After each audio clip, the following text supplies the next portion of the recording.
Saat larut malam, suamiku dan selingkuhannya tertawa puas, besok kita rebut perusahaan dan usir istrimu. Mereka pikir aku wanita bodoh yang tertidur lelap, padahal aku sedang menyiapkan peti mati mereka.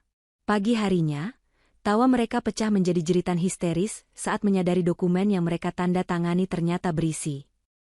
Sebelum ceritanya dimulai, silahkan tulis di kolom komentar dari daerah mana saja teman-teman yang menonton cerita ini. Jangan lupa like dan subscribe agar channel ini bisa semakin berkembang dan bisa mempersembahkan cerita yang lebih menarik lagi.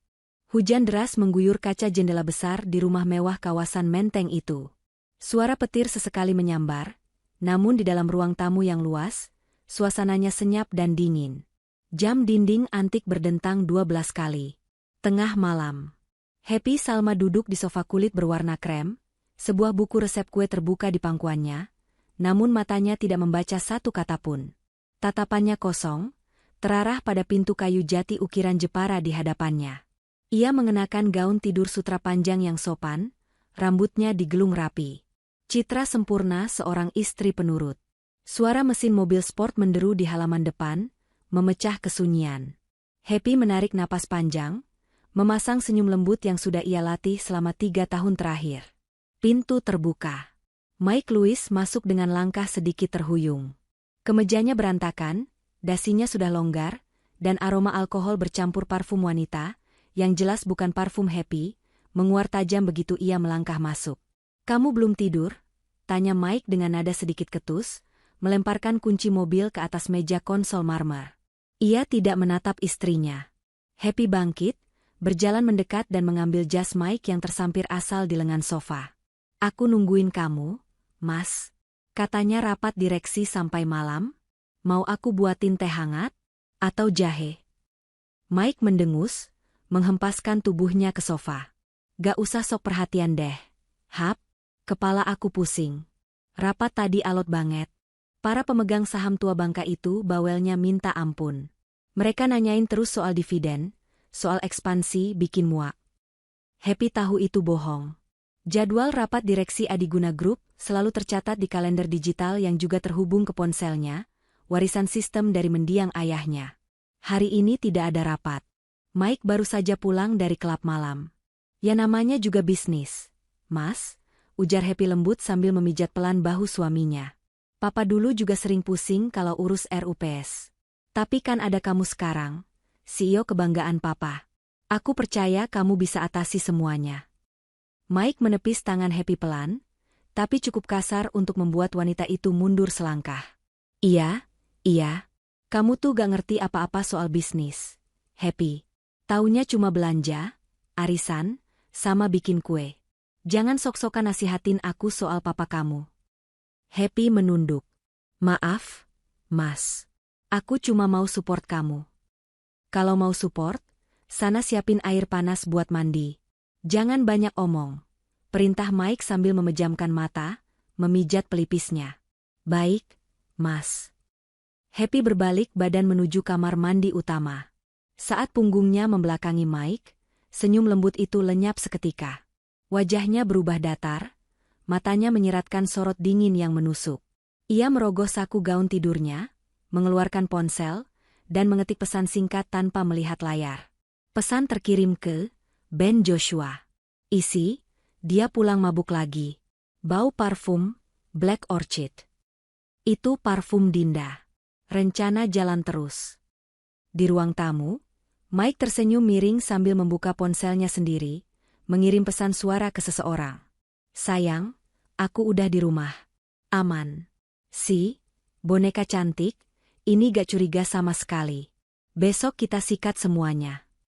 Happy, yang sedang menyalakan keran air jacuzzi, mendengar lamat-lamat suara suaminya dari balik pintu yang sengaja ia biarkan sedikit terbuka. Ia menatap pantulan dirinya di cermin besar kamar mandi. "Nikmatilah selagi bisa, Mas," bisiknya pada bayangannya sendiri. Karena sangkar emas ini pintunya akan segera terkunci. Keesokan harinya, suasana di lantai 40 gedung Adiguna Tower tampak sibuk seperti biasa. Karyawan berlalu lalang dengan setelan rapi, telepon berdering di mana-mana. Namun, di dalam ruangan CFO yang kedap suara, suasana jauh lebih santai, dan beracun. Dinda Kanya Dewi duduk di atas meja kerjanya, kakinya yang jenjang berayun santai. Di tangannya ada segelas ais americano. Di hadapannya, Mike Louis duduk di kursi kerja Dinda, menatap layar komputer dengan mata berbinar tamak. Gila. Gumam Mike, menggelengkan kepala. Gue gak nyangka bokapnya Happy nyimpen dana cadangan sebanyak ini di pos, dana darurat. 500 miliar? Din? Nganggur gitu aja? Dinda tertawa kecil, suara tawanya renyah namun licik. Ia mencondongkan tubuh, menunjuk layar monitor dengan kuku jari yang dipoles merah darah. Itulah bodohnya orang tua zaman dulu, Mike. Terlalu konservatif. Uang segitu cuma didiemin buat jaga-jaga kalau krisis moneter. Padahal kalau kita putar, atau kita pindahin dikit. Dinda mengedipkan sebelah matanya. Ini aman kan? Tanya Mike, sedikit ragu namun nafsu menguasainya. Maksud gue, audit eksternal bulan depan gimana? Duh, Mike sayang. Dinda membelai rahang Mike. Gue ini CFO. Chief Financial Officer. Gue yang pilih auditornya.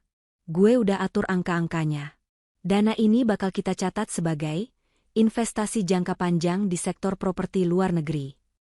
Fiktif, tentu saja. Uangnya kita transfer bertahap ke rekening kita di Cayman Island mulai besok. Mike menyeringai lebar. Ia menarik tangan Dinda dan menciumnya. Lo emang jenius. Happy gak akan pernah paham soal beginian. Dia taunya cuma tanda tangan cek buat yayasan yatim piatu. Happy. Dinda menyebut nama itu dengan nada jijik. Perempuan itu terlalu polos buat hidup di dunia bisnis yang kejam ini. Dia pikir karena dia pewaris tunggal adiguna, dia aman? Dia lupa, begitu dia nikah sama lo tanpa perjanjian pisah harta yang ketat, setengah kakinya udah di neraka. Mike tertawa, lalu kembali fokus ke layar. Tapi, Din, gue masih ngerasa kurang. Kalau cuma ngambil duitnya, perusahaannya tetap punya dia secara hukum. Gue mau kekuasaan mutlak. Gue mau nama, adiguna, itu diganti jadi nama gue. Dinda turun dari meja, berjalan memutari kursi dan memeluk leher Mike dari belakang. Sabar. Itu sebabnya kita butuh bantuan profesional sore ini. Teku Zaki udah siapin dokumennya. Kita bakal bikin kudeta yang legal. Tiba-tiba interkom di meja berbunyi. Suara sekretaris terdengar gugup. Pak Mike, Bu Dinda, ada Ibu Happy di lobi. Beliau mau naik ke ruangan Bapak. Mike dan Dinda saling pandang. Mike panik. Sial, ngapain dia kesini siang bolong? Tenang, Dinda merapikan blazernya dengan cepat. Jangan kelihatan panik. Lo balik ruangan lo sekarang lewat pintu penghubung. Biar gue yang sambut dia di depan lift. Mike bergegas lari terbirit-birit menuju pintu rahasia yang menghubungkan ruangan CFO dan CEO. Dinda menarik napas, memasang wajah profesional yang ramah, lalu berjalan keluar. Saat pintu lift terbuka, Happy Salma keluar dengan menenteng rantang makanan susun 3 yang cantik.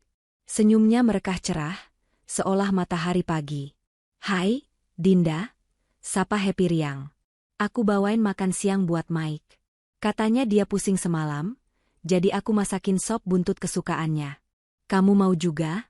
Aku bawa banyak. Dinda menatap Happy dengan tatapan merendahkan yang tersembunyi di balik senyum palsu. Wah, repot-repot banget sih, Bu Happy.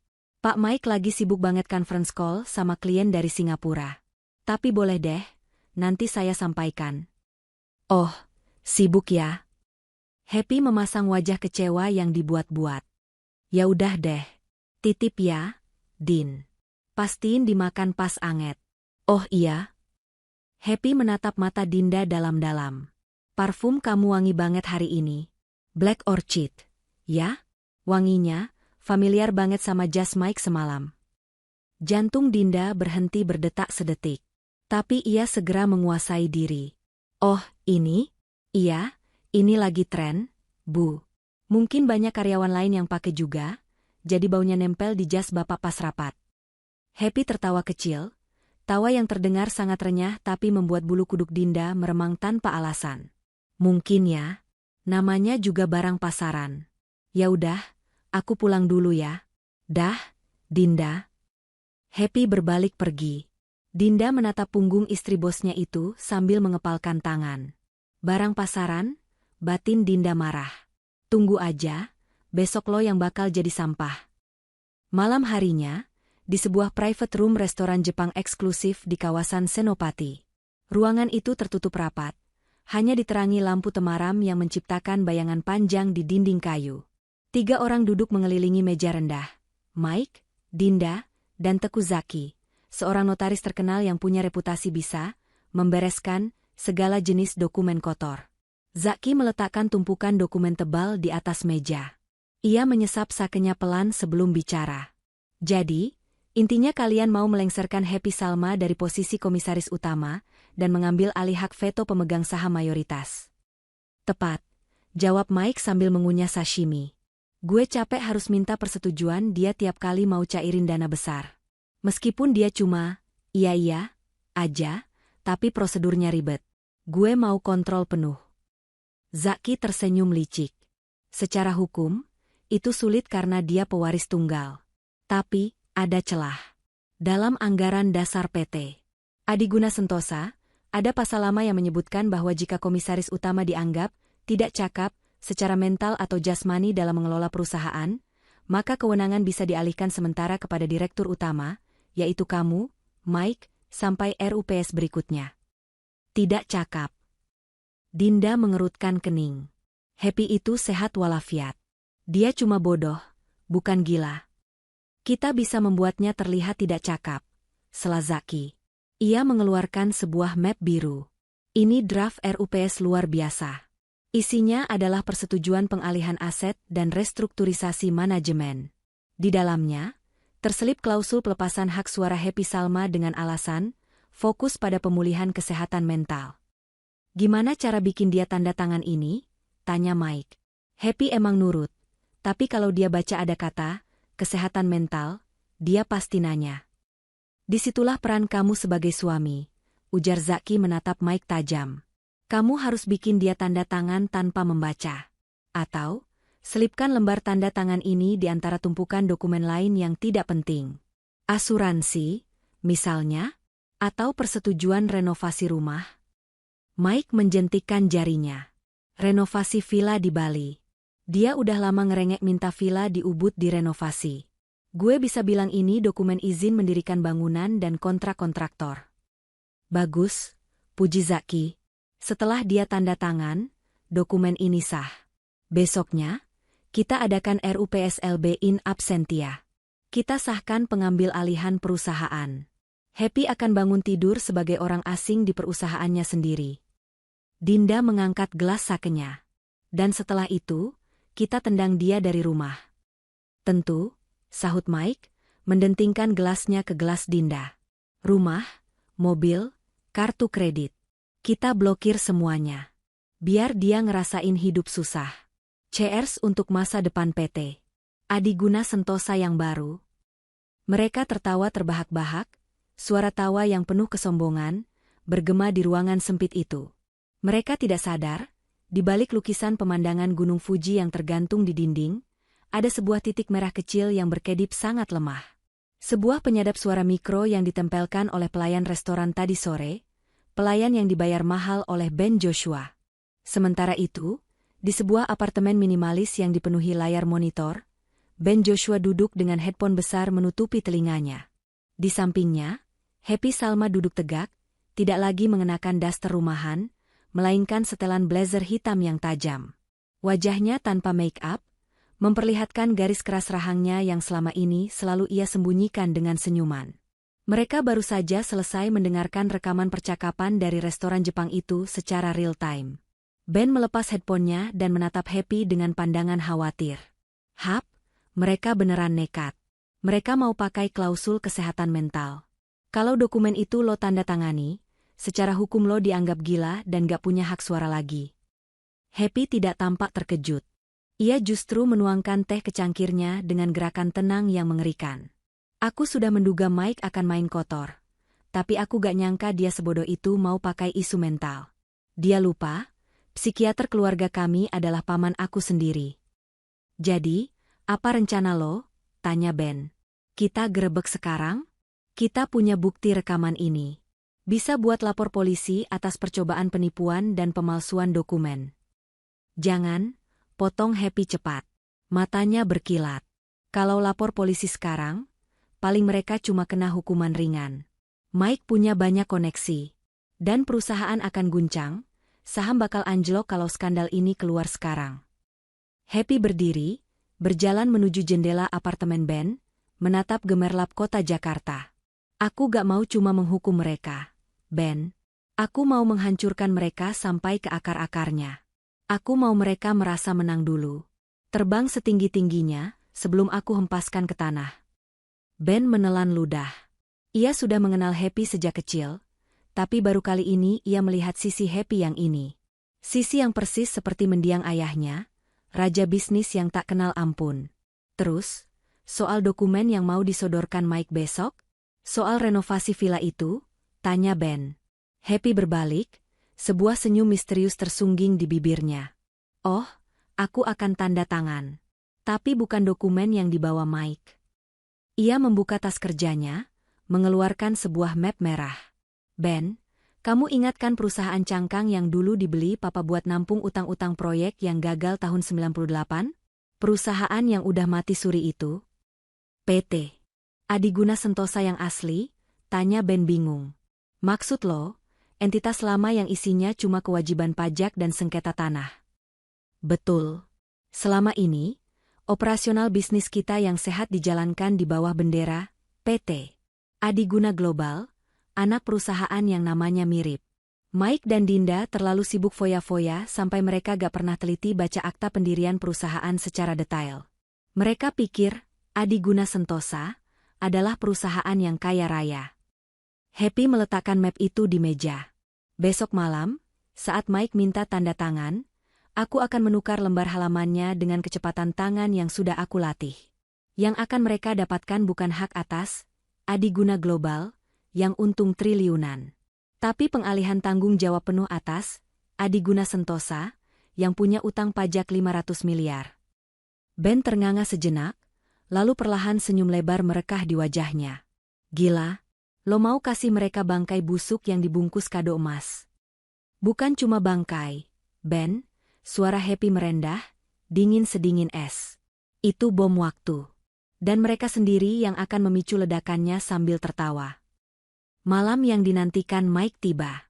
Suasana di ruang makan rumah Happy diatur sedemikian rupa agar romantis. Lilin-lilin menyala, lagu jazz memutar pelan, dan hidangan steak wagyu tersaji di meja. Mike pulang dengan wajah berseri-seri, membawa buket bunga mawar besar. Sandiwara dimulai. Untuk istriku yang paling cantik, ucap Mike sambil menyerahkan bunga itu. Happy menerimanya dengan mata berkaca-kaca, akting kelas Oscar. Makasih, Mas. Tumben banget kamu romantis gini. Biasanya kalau pulang langsung tidur. Aku ngerasa bersalah kemarin ngebentak kamu, kata Mike, membelai rambut Happy. Aku mau nebus kesalahan. Kita makan malam, terus kita ngobrol soal impian kamu.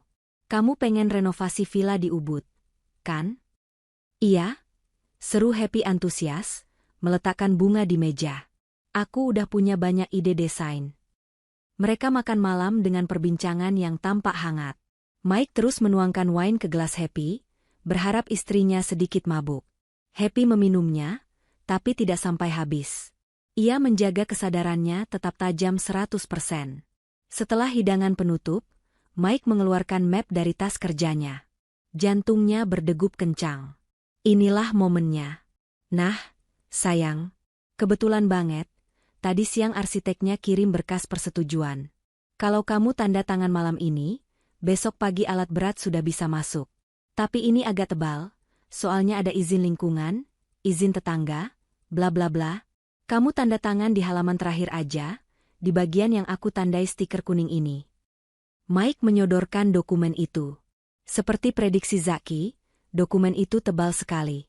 Happy mengambil pena. Ia membuka-buka halaman depan sekilas. Wah, tebal banget ya, Mas. Bahasanya hukum banget. Iya, makanya gak usah dibaca semua, bikin pusing. Percaya sama suami dong, desak Mike, keringat dingin mulai menetes di pelipisnya. Tiba-tiba Happy menyenggol gelas air putih di sebelahnya. Prang! Gelas pecah, air tumpah ke lantai, sedikit menjauh dari dokumen. Astaga, jerit Happy. Hati-hati. Mike refleks menunduk untuk memungut pecahan kaca agar tidak melukai kaki Happy. Dalam hitungan 3 detik saat kepala Mike berada di bawah meja, tangan Happy bergerak secepat kilat. Ia menarik lembar halaman terakhir dokumen Mike, menyembunyikannya di bawah taplak meja, dan menggantinya dengan lembar halaman yang sudah ia siapkan di pangkuannya sejak tadi. Lembar yang font dan formatnya persis sama, tapi isinya mematikan. Saat Mike kembali tegak membawa pecahan kaca, dokumen di meja sudah berubah. Maaf, Mas. Aku ceroboh banget, kata Happy dengan wajah memelas. Gak apa-apa, nanti Bibi yang bersihin. Tanda tangan dulu, sayang, Mike mendesak, tidak menyadari pertukaran itu. Happy tersenyum manis. Oke, demi villa impian kita. Sret, sret. Happy membubuhkan tanda tangannya di atas kertas jebakan itu. Ia menyerahkan map tersebut kepada Mike. Mike menerimanya dengan tangan gemetar karena gembira. Ia berusaha menahan tawa kemenangannya. Makasih, sayang. Kamu istri terbaik. Villa itu bakal jadi milik kamu seutuhnya, maksudku, jadi tempat istirahat kita. Iya, Mas, jawab Happy, menatap mata suaminya dalam-dalam. Aku yakin, besok akan jadi hari yang sangat mengejutkan buat kita semua. Di luar, Guntur kembali menggelegar. Makan malam terakhir telah usai. Jebakan telah terkunci. Dan para serigala di dalam rumah itu tidak sadar bahwa mereka baru saja mengalungkan tali gantungan ke leher mereka sendiri. Malam semakin larut setelah Mike tertidur pulas dengan senyum kemenangan di wajahnya. Namun, di ruang kerja mendiang ayahnya yang terletak di sayap barat rumah, Happy Salma belum tidur. Ia duduk di kursi kebesaran ayahnya, di bawah lukisan minyak wajah Pak Adiguna yang menatap tajam. Lampu meja menyala redup, menerangi sebuah brankas tua yang tersembunyi di balik panel kayu dinding. Happy memutar kombinasi angka, tanggal lahir ayahnya, di balik. Klik. Pintu brankas terbuka. Di dalamnya bukan emas atau berlian, melainkan tumpukan dokumen tua yang kertasnya mulai menguning. Ben Joshua masuk tanpa suara melalui pintu samping yang terhubung ke taman. Ia membawa laptop dan scanner portabel. Mike sudah tidur, bisik Ben. Pulas. Dia mimpi indah soal jadi raja besok, jawab Happy dingin. Ia mengambil satu bundel dokumen dari brankas. Ben, saatnya kita aktifkan Ghost Protocol yang disiapkan Papa 5 tahun lalu. Ben duduk di hadapan Happy, membuka dokumen itu. Matanya membelalak membaca judul akta notaris tahun 2019 itu, Akta Pemisahan Aset Murni dan Aset Beracun PT. Adiguna. Papa jenius. Gumam Happy, jarinya menelusuri paragraf demi paragraf. Dia tahu suatu hari nanti aku mungkin akan dikelilingi serigala. Papa sengaja membiarkan PT Adiguna Sentosa, perusahaan induk yang asli, tetap hidup meski menanggung beban utang masa lalu dari krisis 98 dan sengketa lahan di Kalimantan. Utang itu tidak dihapus, hanya dibekukan pembayarannya. Happy mengambil napas panjang.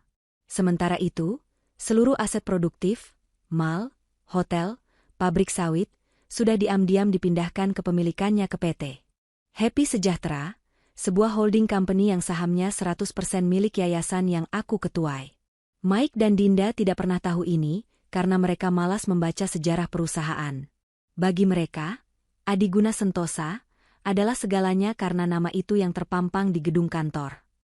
Ben mengangguk paham, kekaguman terpancar di wajahnya. Dan dokumen yang lo tukar tadi saat makan malam adalah surat pengakuan utang dan pengambil alihan tanggung jawab pribadi, potong Happy. Dalam hukum korporasi, direksi atau pihak yang mengambil alih perusahaan secara paksa bisa dimintai pertanggungjawaban pribadi jika terbukti ada maladministrasi. Dengan tanda tangan Mike di dokumen itu, dia secara sukarela menyatakan diri sebagai penjamin tunggal atas seluruh utang PT Adiguna Sentosa yang nilainya 500 miliar rupiah, plus bunga berjalan. Gila. Ben menggeleng. Itu bukan cuma bangkrut. Hap. Itu penjara seumur hidup, karena sengketa lahan itu juga melibatkan kasus korupsi pejabat daerah zaman dulu. Tepat, Mata Happy berkilat. Dan besok, saat mereka mengumumkan pengambil alihan perusahaan di RUPS, mereka sebenarnya sedang mengumumkan kematian mereka sendiri. Sekarang, tugas kita adalah memastikan Dinda juga ikut terseret ke dalam lubang yang sama. Mike itu bodoh, tapi Dinda licik. Kita harus pastikan Dinda juga menandatangani dokumen serupa sebagai saksi yang turut bertanggung jawab. Happy menyerahkan sebuah flash disk berwarna hitam kepada Ben. Ini data akses ke server pribadi Dinda di kantor. Aku butuh kamu masuk ke sistemnya malam ini. Cari bukti transaksi ilegal dia. Kita butuh jaminan kalau dia mencoba kabur saat kapal mulai karam. Ben menerima flash disk itu. Serahkan padaku. Malam ini akan jadi malam yang panjang buat sistem IT mereka. Pukul 2 dini hari. Ben Joshua tidak berada di kantor hukumnya, melainkan di dalam sebuah van hitam yang terparkir 2 blok dari gedung apartemen mewah tempat Dinda Kanya Dewi tinggal. Ia tidak sendirian. 2 orang staf IT kepercayaannya sedang mengetik dengan kecepatan tinggi. Layar monitor di hadapan mereka menampilkan barisan kode yang rumit. Mas Ben, Virewal dia lemah banget untuk ukuran CFO. Komentar salah satu staf, seorang pemuda berkacamata tebal. Kata sandinya cuma tanggal lahir dia sama Mike. Klise. Jangan remehkan, ujar Ben sambil menyeruput kopi kaleng. Orang sombong biasanya ceroboh. Apa yang kalian dapat? Masuk ke email pribadi, sahut staf lainnya. Bingo. Ada folder tersembunyi bernama Escape Plan. Ben mendekatkan wajahnya ke layar. Folder itu berisi tiket pesawat one-way ke Zurich untuk lusa malam, serta bukti pembukaan rekening di sebuah bank swasta di Swiss atas nama samaran.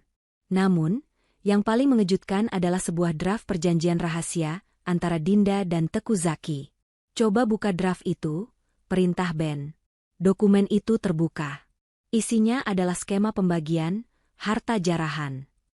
Dinda berencana menjual aset likuid Adiguna segera setelah pengambil alihan, lalu mentransfer 70% dananya ke rekening pribadinya, dan hanya menyisakan 30% untuk Mike.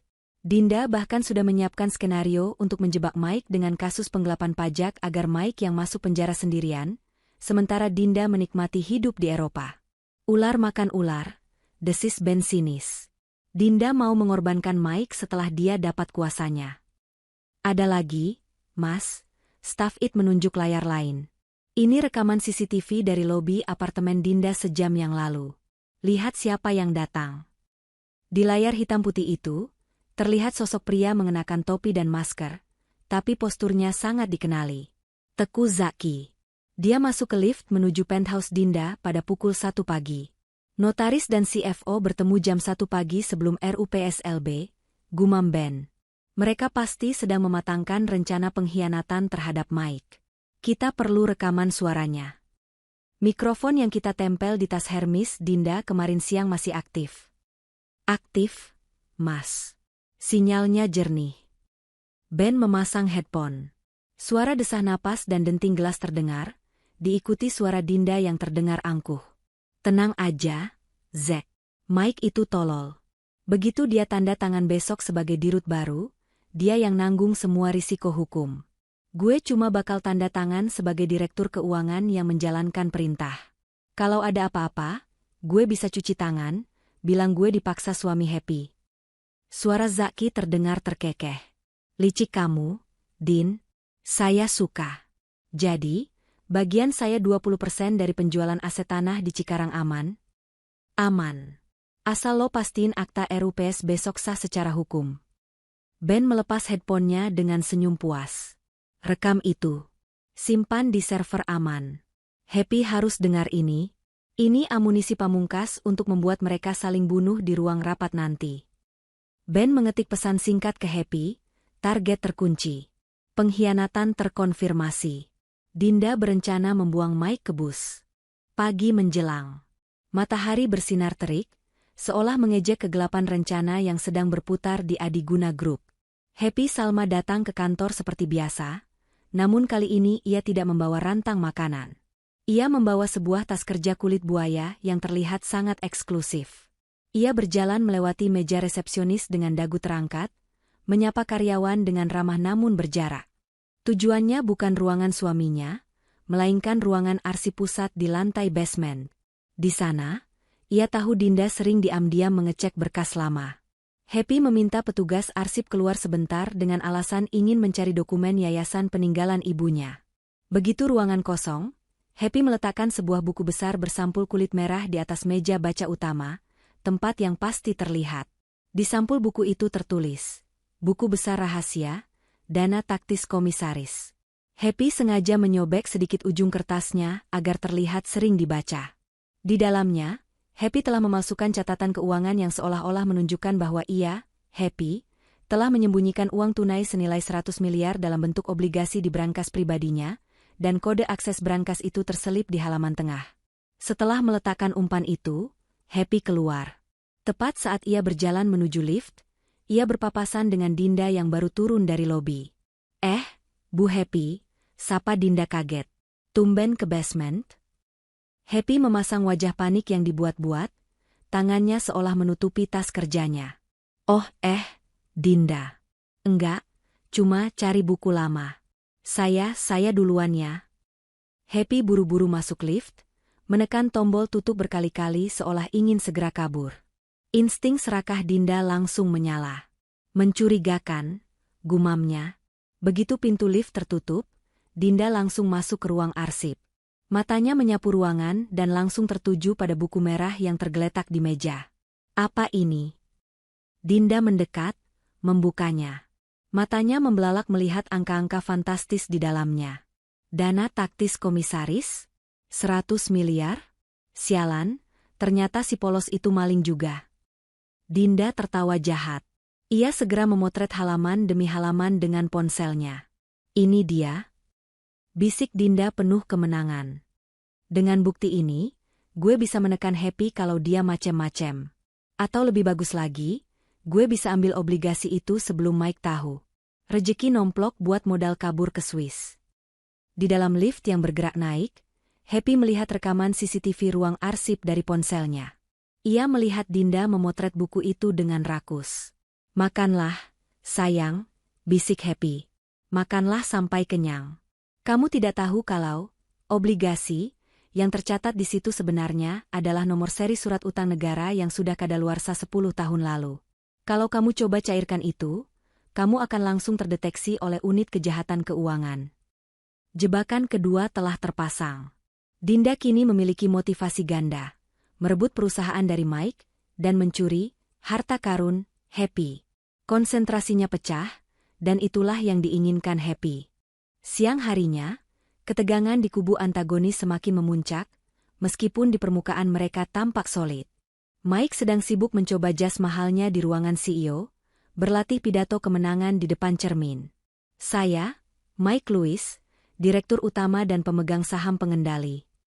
Ucapnya lantang, memperbaiki letak dasinya.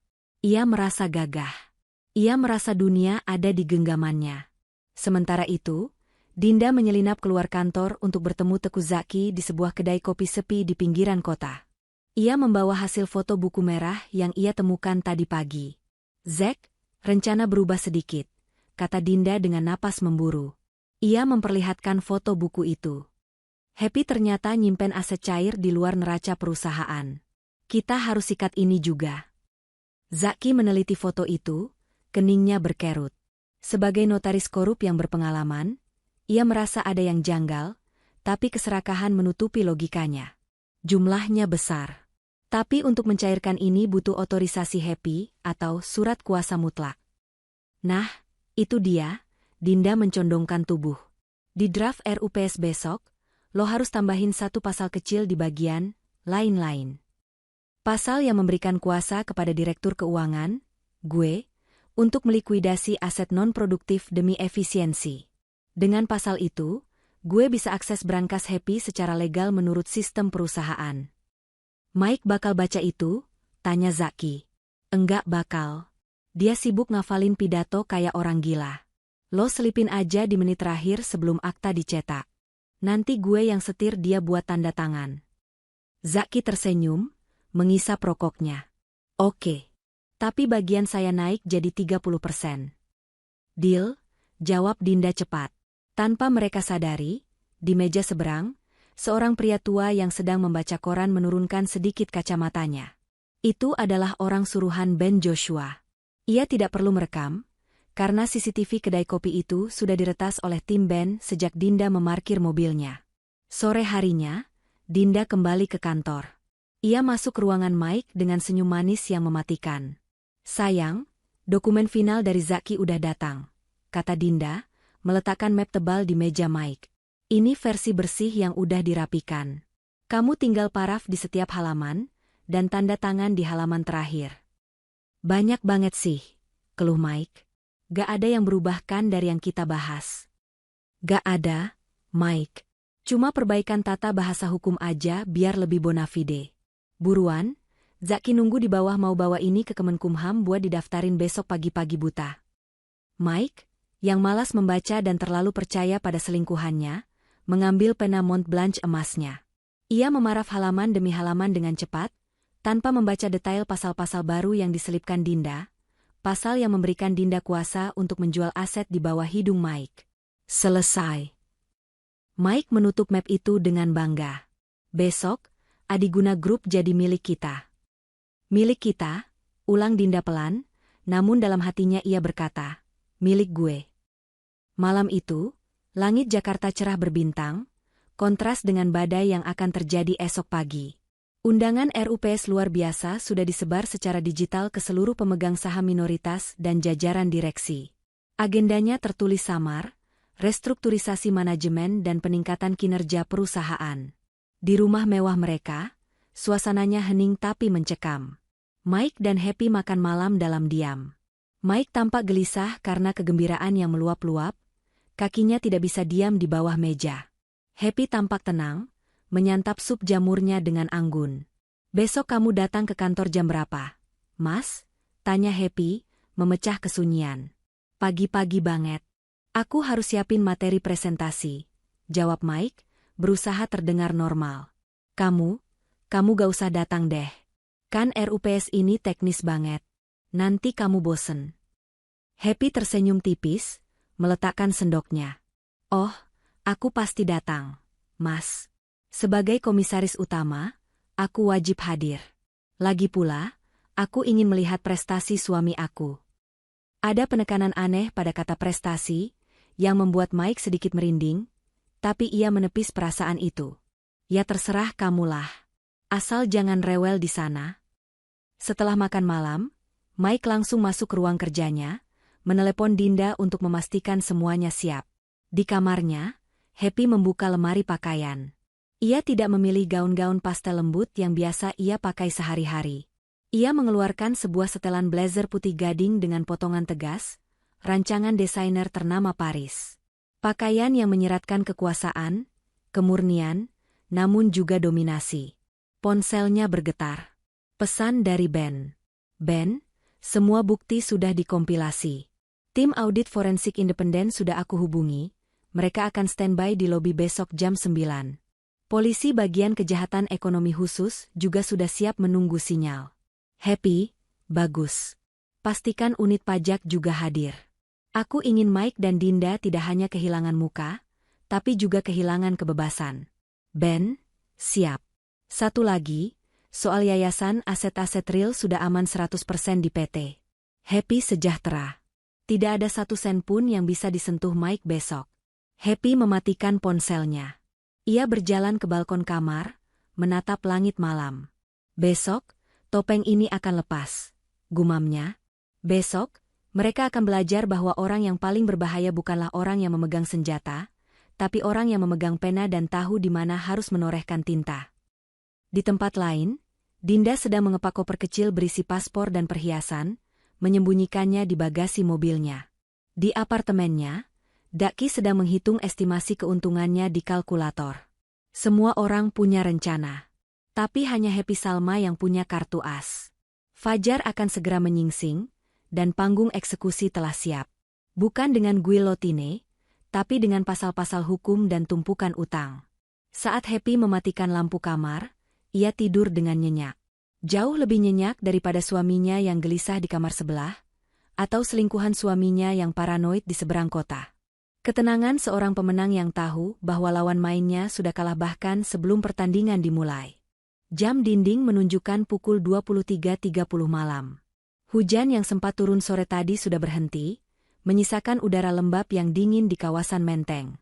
Namun, di dalam ruang keluarga kediaman Mike dan Happy, suaranya jauh dari kata sunyi. Musik jazz yang tadinya pelan kini berganti menjadi dentuman ubeat dari speaker Bluetooth mahal yang dibawa Mike ke meja tengah.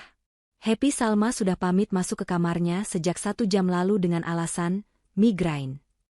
Bagi Mike, itu adalah lampu hijau. Ia segera mengirim pesan pada Dinda untuk datang ke rumah dengan dalih finalisasi strategi. Tentu saja, itu hanya alasan. Mereka ingin merayakan kemenangan lebih awal. Pintu depan terbuka. Dinda Kanya Dewi melangkah masuk dengan gaya seorang ratu. Ia tidak lagi mengenakan pakaian kantor, melainkan gaun malam selutut berwarna merah marun yang provokatif. Di tangannya, ia menenteng sebotol champagne Dom Perignon tahun 2008, botol yang ia curi dari koleksi pribadi direksi di kantor sore tadi. "Selamat malam, calon pemilik tunggal Adiguna Group," seru Dinda sambil mengangkat botol itu tinggi-tinggi. Mike tertawa lepas, menghampiri Dinda dan memeluk pinggangnya tanpa ragu. "SSTT, jangan keras-keras. Si putri tidur, ada di atas." "Ah, peduli amat." Dinda mencibir, melepaskan pelukannya dan berjalan menuju dapur kering untuk mengambil gelas kristal. "Besok pagi dia juga bakal diusirkan? Anggap aja ini latihan mental buat dia dengar suara keramaian di rumah susu nanti."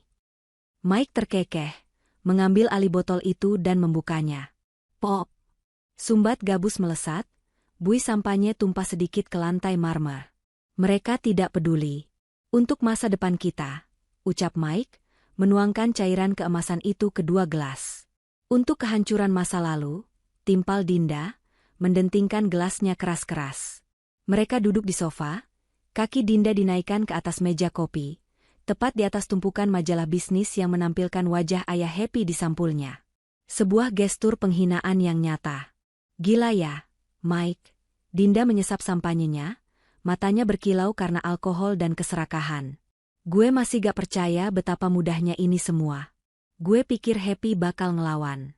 Gue pikir dia bakal nyewa pengacara, atau minimal curiga pas lo minta tanda tangan dokumen tebal itu." "Happy itu?" Mike menggelengkan kepala, wajahnya memerah karena mabuk. "Dia itu definisi wanita yang dibesarkan di dalam kaca. Dia gak tahu kalau di luar sana ada batu yang bisa melempar pecah kaca itu. Dia percaya sama gue 100%. Dia pikir gue ini pangeran berkudanya. Pangeran berkuda yang bakal ngerampok istananya," sahut Dinda sambil tertawa terbahak-bahak. Tawa mereka mengisi ruangan besar itu, memantul di dinding-dinding yang dihiasi foto keluarga Happy. Di lantai atas, di balik pintu kamar yang terkunci rapat, Happy Salma tidak tidur. Ia duduk di lantai, bersandar pada pintu, dengan earphone terpasang di telinganya yang terhubung ke penyadap suara di ruang tamu. Wajah Happy tidak menunjukkan kesedihan. Tidak ada air mata. Yang ada hanya tatapan kosong yang fokus, mencatat setiap kata, setiap hinaan, sebagai bahan bakar untuk apa yang akan ia lakukan besok. 1 botol sampahnya telah habis, dan Mike membuka botol whisky simpanannya. Alkohol mulai melonggarkan lidah mereka lebih jauh. Pembicaraan yang tadinya soal bisnis, kini berubah menjadi serangan personal yang keji. "Lo tahu apa yang paling gue benci dari dia?" Dinda berkata dengan suara yang mulai serak, menunjuk ke arah tangga. "Gaya sok sucinya itu. Oh, mari kita sumbangkan profit tahun ini ke panti asuhan." "Cuy, munafik. Padahal dia cuma mau beli citra baik karena dia sendiri gak becus kasih lo keturunan, kan?" Mike terdiam sejenak, lalu mengangguk lemah, terpengaruh racun kata-kata Dinda. "Iya, 3 tahun nikah, gak hamil-hamil. Padahal gue udah periksa, gue sehat. Pasti dia yang bermasalah. Mungkin rahimnya sekering otaknya." Di balik pintu kamar, tangan Happy mengepal hingga kukunya memutih. Hinaan itu mengenai titik terlemahnya. Namun, ia menarik napas panjang, menenangkan detak jantungnya. "Sabarlah," batinnya. "Biarkan mereka bicara. Semakin tinggi mereka terbang dengan kata-kata, semakin sakit jatuhnya nanti." "Tenang aja, sayang," lanjut Dinda, merangkul leher Mike. Habis kita kuasai perusahaan, kita bisa singkirkan dia. Lo ceraikan dia dengan alasan, tidak cakap menjalankan kewajiban istri. Kita nikah, terus kita bikin kerajaan bisnis baru. Anak kita nanti yang bakal warisin semuanya, bukan yayasan amal bodoh itu. Setuju, gumam Mike, matanya setengah terpejam. Tapi, Din, lo yakin dokumen yang tadi sore gue tanda tangan itu aman? Gue agak lupa isinya apa karena lo buru-buru banget. Dinda menegakkan tubuhnya, sedikit tersinggung. Lo ngeraguin gue? Itu dokumen standar, Mike. Cuma formalitas biar besok pas RUPS kita gak perlu debat kusir. Isinya cuma pengesahan lo sebagai dirut dengan kuasa penuh. Itu doang. Kecuali lo mau happy tetap punya hak veto. Enggak, Mike buru-buru membela diri. Gue percaya sama lo. Cuma ya, gue ngerasa aneh aja. Semuanya terlalu mulus. Mulus karena kita pintar, Mike, dan karena musuh kita tolol. Itu kuncinya, tegas Dinda. Tiba-tiba bel pintu berbunyi. Siapa malam-malam begini? Tanya Mike kaget. Itu pasti Zaki, kata Dinda santai. Gue suruh dia bawa berkas berita acara RUPS buat besok. Kita tanda tangan sekarang biar besok di kantor kita tinggal akting ketuk palu. Mike berdiri dengan sempoyongan. Gila lo, Din. Efisien banget. Oke, suruh dia masuk. Happy di lantai atas tersenyum tipis. Tamu ketiga telah tiba. Pesta para pengkhianat kini lengkap. Ia memeriksa ponselnya, memastikan rekaman suara masih berjalan jernih. Rekaman ini bukan untuk pengadilan, tapi untuk diperdengarkan kepada Dewan Komisaris Kehormatan, teman-teman mendiang ayahnya, agar nama Mike dan Dinda hancur selamanya di dunia bisnis Indonesia. Teku Zaki masuk dengan setelan jas yang basah terkena gerimis, membawa tas kulit besar. Wajahnya tampak lelah namun matanya berkilat licik saat melihat botol-botol kosong di meja. Wah, pesta tanpa ngundang notaris nih, sindir Zaki sambil duduk di single sofa. Basa-basi nanti aja, Zack, potong Mike, menuangkan whisky ke gelas baru untuk Zaki. Mana berkasnya? Gue udah ngantuk berat. Zaki mengeluarkan map tebal berwarna hitam. Ini berita acara RUPS luar biasa in absentia. Intinya menyatakan bahwa pemegang saham mayoritas, Happy Salma, telah menyetujui secara tertulis pengalihan seluruh aset dan kewenangan kepada Dewan Direksi baru di bawah pimpinan Mike Lewis. Zaki membuka halaman demi halaman. Mike, lo tanda tangan di sini sebagai pimpinan rapat. Dinda, lo di sini sebagai sekretaris rapat. Mike mengambil pena dengan tangan yang sedikit gemetar karena alkohol. Ia tidak membaca lagi klausul-klausul kecil di bagian bawah halaman. Ia hanya melihat kolom tanda tangan yang bertuliskan namanya. Sret.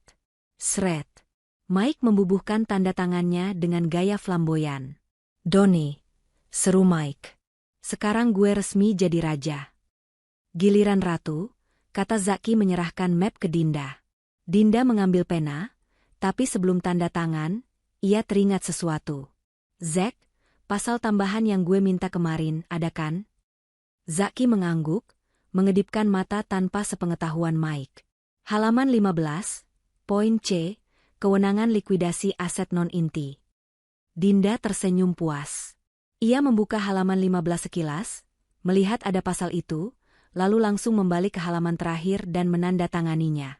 Ia tidak menyadari bahwa di halaman 15 itu, kalimat lengkapnya telah diubah sedikit oleh Happy, yang diam-diam menyuruh orang dalam kantor notaris Zaki untuk mengganti satu kata fatal. Kata, aset non-inti, telah diubah menjadi, kewajiban non-inti. Artinya, Dinda baru saja menandatangani kewenangan untuk melikuidasi, membayar, utang-utang perusahaan menggunakan harta pribadinya jika kas perusahaan tidak cukup. Sebuah jebakan linguistik yang sangat halus, yang luput dari mata orang mabuk. Sempurna, kata Zaki, menutup map itu dan menyegelnya dengan lilin merah. Dokumen ini sah demi hukum. Besok pagi, jam 9 tepat, saat RUPS dibuka, dokumen ini akan saya bacakan. Dan saat itu juga, PT Adiguna Sentosa beralih ke pemilikan.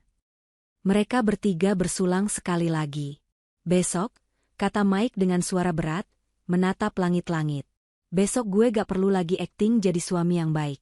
Gue bisa bebas. Di lantai atas, Happy mematikan rekaman. Ia berjalan ke arah jendela, melihat mobil Zaki keluar dari gerbang. Kau benar, Mike, bisik Happy. Besok kamu akan bebas. Bebas dari harta, bebas dari jabatan, dan bebas dari kehormatan. Happy kembali ke tempat tidur, menarik selimut. Ia harus tidur. Ia butuh energi penuh untuk pertunjukan besok. Ia memejamkan mata dan tertidur dalam hitungan detik. Kemampuan yang hanya dimiliki oleh orang yang hatinya sudah bulat dan tidak memiliki keraguan sedikitpun. Sinar matahari pagi menerobos masuk melalui celah gorden, menyinari ruang tamu yang berantakan. Botol-botol kosong, gelas pecah, dan bau alkohol yang menyengat menjadi saksi bisu pesta semalam. Mike terbangun di sofa dengan kepala yang terasa mau pecah. Mulutnya kering. Ia mengerang, mencoba duduk. Dinda sudah tidak ada di sana. Mungkin pindah ke kamar tamu atau pulang subuh tadi untuk ganti baju. Aduh. Mike memijat pelipisnya. Jam berapa ini? Jam 6 pagi, Mas. Suara lembut itu membuat Mike melonjak kaget. Ia menoleh. Happy Salma berdiri di sana, tampak segar bugar. Ia mengenakan apron bermotif bunga di atas baju rumahannya, rambutnya diikat kuda rapi. Di tangannya ada nampan berisi segelas jus tomat campur madu, dan secangkir kopi hitam pekat. Happy? Mike tergagap, panik melihat kekacauan di sekitarnya. Ini, semalam aku. SSTT, nggak usah dijelasin. Potong Happy dengan senyum manis, meletakkan nampan di meja, menyingkirkan kaki Mike yang masih bersepatu dari meja kopi. Kamu kerja keras banget kan semalam? Meeting sama Dinda dan Pak Zaki sampai pagi. Aku denger kok. Mike menelan ludah. Kak, kamu denger? Iya, denger suara diskusi kalian yang intens banget, kata Happy, menekankan kata intens. Hebat ya kamu, Mas.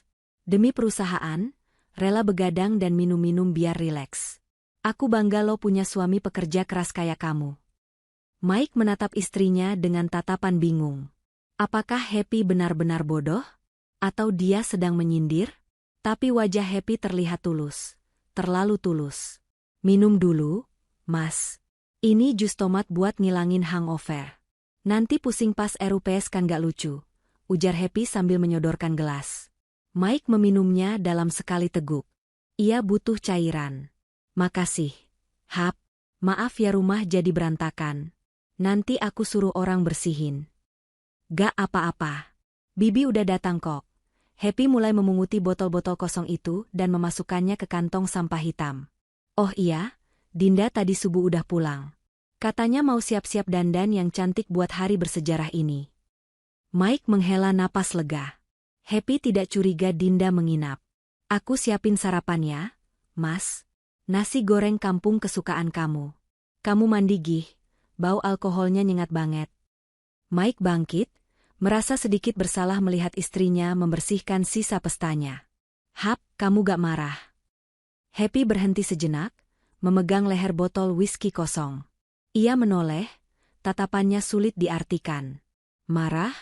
Buat apa, Mas? Hari ini kan hari besar. Hari di mana semua kerja keras kamu terbayar. Aku justru mau dukung kamu sepenuhnya. Aku mau jadi saksi saat kamu naik ke puncak. Mike tersenyum lebar, rasa bersalahnya menguap seketika. Kamu emang istri terbaik. Ya udah, aku mandi dulu. Mike berlari kecil menaiki tangga. Begitu sosoknya menghilang di tikungan, senyum Happy lenyap. Ia melempar botol whisky itu ke dalam kantong sampah dengan bunyi brak yang keras. Makanlah yang kenyang, Mas, desis Happy. Karena di penjara nanti, menu sarapannya gak enak. Pukul 8 pagi. Sebuah iring-iringan kecil keluar dari gerbang rumah mewah itu. Di mobil depan, sebuah sedan mewah hitam, Mike duduk di kursi belakang. Dinda, yang sudah kembali bergabung setelah berdandan di salon, duduk di sebelahnya. Mereka tampak seperti pasangan penguasa dunia. Keduanya mengenakan kacamata hitam untuk menutupi mata panda akibat kurang tidur. Semua siap? Tanya Mike. Siap, jawab Dinda sambil mengecek ponselnya. Zaki udah di lokasi. Ruang rapat udah diset. Para pemegang saham boneka kita udah hadir. Di mobil kedua, sebuah SUV keluarga yang lebih sederhana, Happy duduk sendirian di kursi tengah. Sopir pribadinya, Pak Ujang, yang sudah bekerja sejak zaman ayah Happy, melirik dari spion tengah. Ibu kelihatan tegang, kata Pak Ujang pelan. Happy tersenyum, membuka kacamata hitamnya. Bukan tegang, Pak Ujang, tapi tidak sabar. Bapak dan Ibu Dinda kelihatan senang sekali di depan, komentar Pak Ujang polos. Biarkan mereka senang, Pak. Orang yang mau terjun payung juga biasanya senang saat naik pesawat. Sebelum mereka sadar parasutnya bolong, jawab Happy penuh teka-teki. Mobil melaju membelah kemacetan Jakarta. Gedung Adiguna Tower mulai terlihat menjulang di kejauhan, kaca-kacanya memantulkan sinar matahari pagi yang terik. Bagi Mike, gedung itu terlihat seperti tahta emas. Bagi Happy, gedung itu adalah benteng pertahanan yang sudah ia pasangi ranjau di setiap lantainya. Ponsel Happy bergetar. Sebuah pesan masuk dari nomor tak dikenal, kode dari Ben Joshua. Isi pesan, elang sudah mendarat. Perangkap tikus sudah dibuka. Semua aktor sudah di posisi. Happy membalas, tutup pintunya begitu kami masuk. Mobil Mike berhenti di lobi utama. Satpam berlarian membukakan pintu. Mike turun dengan gaya angkuh, membetulkan jasnya, lalu mengulurkan tangan untuk membantu Dinda turun. Para karyawan yang melintas menunduk hormat, atau lebih tepatnya takut. Sesaat kemudian, mobil Happy berhenti. Tidak ada satpam yang berlarian. Hanya Pak Ujang yang keluar membukakan pintu. Happy turun dengan anggun. Ia merapikan blazer putihnya, mengangkat dagu, dan berjalan menyusul suami dan selingkuhannya. Mike menoleh ke belakang, melambaikan tangan dengan gestur meremehkan. Ayo, sayang. Jangan lambat-lambat. Rapat gak bakal nungguin kamu. Happy mempercepat langkahnya, mensejajarkan diri dengan mereka. Siap untuk hari besar, Mas? Tanya Happy. Lebih dari siap, jawab Mike. Hari ini sejarah baru ditulis. Mereka bertiga masuk ke dalam lift VIP. Pintu menutup perlahan, mengurung mereka dalam kotak besi yang meluncur naik ke lantai 40. Di dalam kotak itu, ada 2 orang yang merasa menjadi pemenang, dan 1 orang yang memegang kunci kehancuran mereka. Lantai demi lantai terlewati. Angka di panel lift berganti naik. 38, 39, 40 ting. Pintu lift terbuka. Lorong menuju ruang rapat sudah digelar karpet merah, permintaan konyol Mike. Di ujung lorong, pintu ruang rapat jati besar tertutup rapat. Di baliknya, nasib mereka akan ditentukan. Happy melangkah keluar lift lebih dulu. Ia berbalik badan menghadap Mike dan Dinda, tersenyum lebar, senyum yang benar-benar lepas untuk pertama kalinya dalam 3 tahun. Silakan duluan, Pak Direktur Utama. Panggung ini milik Anda. Mike membusungkan dada, menggandeng Dinda, secara halus menyamarkan sebagai rekan kerja, dan melangkah gagah di atas karpet merah itu. Happy berjalan pelan di belakang mereka, langkahnya sunyi seperti bayangan maut yang mengintai mangsanya. Saat tangan Mike menyentuh gagang pintu ruang rapat, Happy berbisik pelan, nyaris tak terdengar. Selamat datang di neraka. Ruang rapat utama Adiguna Group terasa lebih dingin dari biasanya, meski pengatur suhu menunjukkan angka standar 22 derajat. Di tengah ruangan, sebuah meja oval raksasa dari kayu mahoni, menjadi saksi bisu ketegangan yang merambat di udara. Mike Lewis duduk di kursi ujung, kursi yang selama 30 tahun diduduki oleh ayah Happy.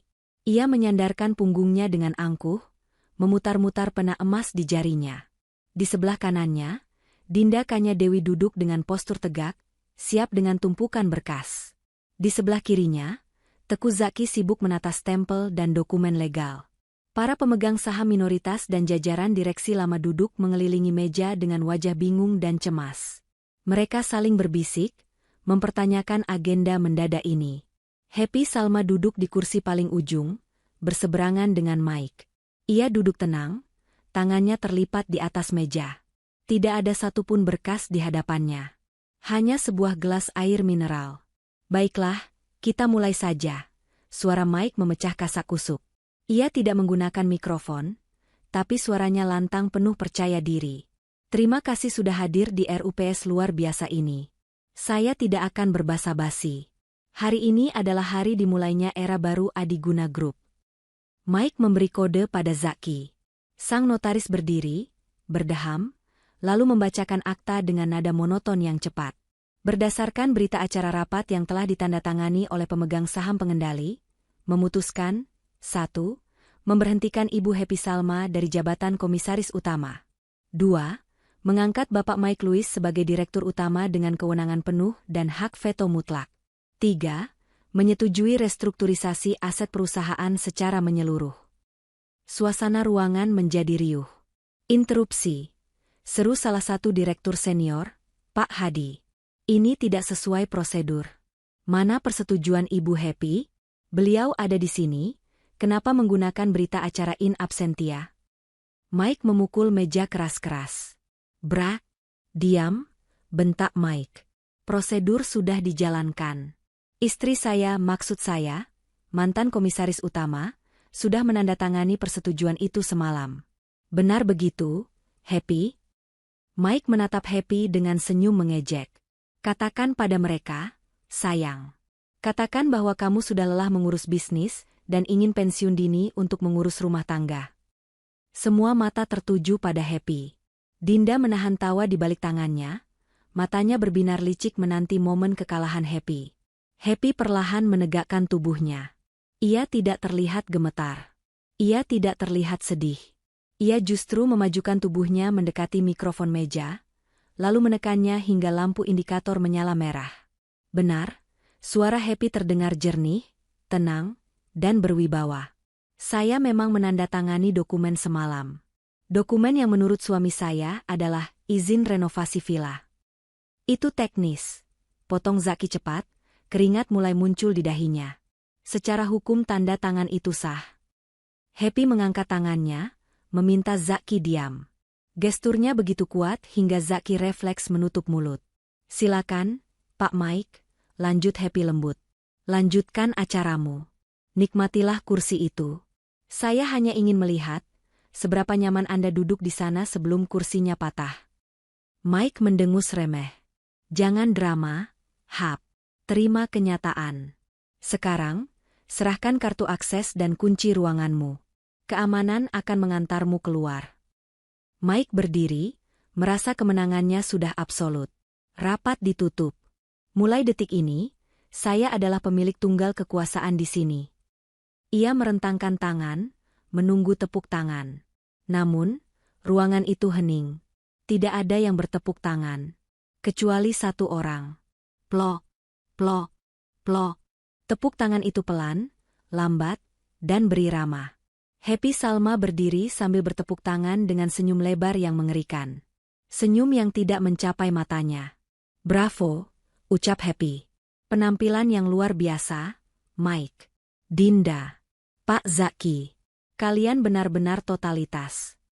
Apa-apaan ini? Desis Dinda, mulai merasa tidak enak. Kalian baru saja merayakan pengambil alihan perusahaan, kata Happy sambil berjalan perlahan mengelilingi meja, langkah kakinya terdengar tegas di karpet tebal. Tapi, ada satu hal kecil yang kalian lupakan. Kalian lupa mengecek, apa isi perusahaan yang kalian rebut itu. Maksud lo apa? Mike mulai panik. Ini Adiguna Group. Asetnya triliunan. Oh, namanya memang Adiguna. Happy berhenti tepat di belakang kursi Mike, membungkuk sedikit dan berbisik di telinga suaminya. Tapi PT Adiguna Sentosa yang kamu ambil alih secara hukum barusan, hanyalah cangkang kosong. Pintu ruang rapat terbuka lebar. Brak! Ben Joshua masuk dengan langkah lebar, diikuti dua asisten yang membawa proyektor portabel dan tumpukan dokumen. Tanpa permisi, Ben menyambungkan laptopnya ke layar raksasa di dinding ruangan. Maaf mengganggu pesta kecil ini, kata Ben lantang. Perkenalkan, saya Ben Joshua, kuasa hukum pribadi Ibu Happy Salma dan Yayasan Adiguna Bakti. Layar proyektor menyala, menampilkan grafik struktur perusahaan yang rumit. Hadirin sekalian, Ben menunjuk laser ke layar.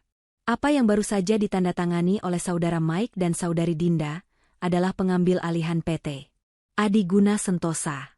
Perusahaan ini memang induk lama, tapi sejak tahun 2019, seluruh aset produktif, mal, hotel, perkebunan, telah dipisahkan, spin-off, secara sah ke entitas baru bernama PT Happy Sejahtera.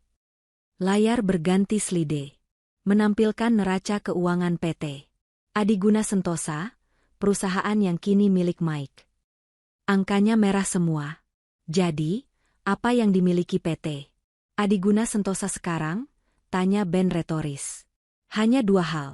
Pertama, gedung tua yang status tanahnya sengketa. Dan kedua, utang pajak serta kewajiban pihak ketiga sebesar 500 miliar rupiah yang jatuh tempo bulan ini. Keheningan di ruangan itu begitu pekat, hingga suara jarum jatuh pun akan terdengar seperti bom. Mike ternganga. Wajahnya memucat seketika, darah seolah tersedot habis dari kepalanya. Apa? Happy kembali duduk di kursinya, menyilangkan kaki dengan santai. Selamat, Mas. Kamu bukan jadi raja minyak. Kamu jadi raja utang. Bohong, jerit Dinda histeris. Ia melompat dari kursinya, menyambar dokumen yang ada di meja. Ini manipulasi. Gue lihat laporan keuangannya. Ada dana 500 miliar di pos dana darurat. Ben tertawa kecil, tawa yang merendahkan. Ia menekan tombol next slide. Ah, maksud Anda dana di rekening Bank Kaiman ini? Ben menunjuk layar. Itu dana escrow jaminan hukum untuk kasus pencucian uang tahun 98 yang sedang dibekukan Interpol. Jika Anda mencoba memindahkannya, seperti yang Anda lakukan kemarin sore, sistem perbankan internasional akan langsung menandai Anda sebagai pelaku money laundering. Dinda mematung. Tangannya gemetar hebat hingga dokumen yang dipegangnya jatuh berserakan ke lantai. Ia ingat transaksinya kemarin. Ia sudah mencoba memindahkan dana itu. Dan untuk kamu, Mike, Happy menatap suaminya dengan tatapan iba yang menyakitkan. Ingat dokumen yang kamu tanda tangani saat makan malam? Yang kamu pikir izin renovasi villa? Ben menampilkan pindaian dokumen itu di layar raksasa. Tanda tangan Mike terlihat jelas di sana. Ini adalah surat pernyataan penanggungan utang pribadi, personal garanti, jelas Ben. Dengan tanda tangan ini, Mike Louis secara sukarela menjaminkan seluruh harta pribadinya untuk melunasi utang PT Adiguna Sentosa. Rumah, mobil, tabungan semuanya sekarang menjadi jaminan sita bank dan negara. Mike merosot di kursinya. Kakinya lemas. Ia menatap tangannya sendiri, tangan yang kemarin dengan bangga membubuhkan tanda tangan itu. Aku gak baca. Tentu saja kamu gak baca, potong Happy tajam. Kamu terlalu sibuk selingkuh dan merencanakan makar sampai lupa cara membaca. Dasar bodoh. Tapi Dinda. Mike menoleh ke arah selingkuhannya dengan mata nyalang. Dinda bilang semuanya aman. Dinda yang atur ini semua. Jangan bawa-bawa gue. Dinda berteriak, mundur menjauh dari Mike. Gue cuma karyawan. Gue cuma jalanin perintah dirut. Oh, jangan rendah hati begitu, Dinda, selaben lagi. Anda juga punya andil besar. Ingat pasal tambahan di Akta RUPS yang baru saja Anda tanda tangani 5 menit lalu? Pasal tentang likuidasi. Ben memzoom layar ke halaman 15 akta notaris yang dipegang Zaki. Pasal ini memberikan kewenangan pada Direktur Keuangan, Anda, Dinda, untuk menggunakan aset pribadi guna menutupi kewajiban non-inti perusahaan. Dengan kata lain, apartemen mewah Anda, koleksi tas Hermes, dan tiket ke Swiss yang sudah Anda beli, semuanya hangus untuk bayar bunga utang Mike. Teku Zaki. Dinda menoleh ke arah notaris itu dengan tatapan membunuh. Lo bilang pasal itu buat jual aset Happy. Kenapa jadi aset gue? Zaki, yang sejak tadi dia mematung dengan wajah pucat pasi, mencoba membereskan tasnya dengan panik. Saya rasa ada kekeliruan redaksional. Saya harus kembali ke kantor untuk mengecek. Duduk, perintah Happy dingin. Suaranya tidak keras, tapi mengandung otoritas yang membuat lutut Zaki lemas. Ia kembali terduduk. Tidak ada yang boleh keluar dari ruangan ini, kata Happy. Ia melihat jam tangannya. Tamu spesial kita sudah sampai di lobi. Suara sirine terdengar sayup-sayup dari luar gedung, semakin lama semakin keras. Di dalam ruangan, kepanikan Mike dan Dinda mencapai puncaknya. Mental mereka hancur berkeping-keping. Ini jebakan. Mike berdiri, menggebrak meja, matanya merah berair. Kamu menjebak suami kamu sendiri. Happy? Istri macam apa kamu? Istri macam apa? Happy berdiri perlahan, wajahnya mengeras. Istri yang kamu bodohi selama 3 tahun. Istri yang kamu sebut, wanita mandul yang otaknya sekering rahimnya. Semalam. Kamu pikir aku tidak dengar? Mike terdiam, mulutnya menganga. Kamu tahu? Ben menekan tombol play di laptopnya. Suara rekaman percakapan Mike dan Dinda semalam menggema di seluruh ruangan, melalui pengeras suara berkualitas tinggi. Si Putri tidur, ada di atas. Besok pagi dia juga bakal diusirkan? Anggap aja ini latihan mental buat dia dengar suara keramaian di rumah susu nanti.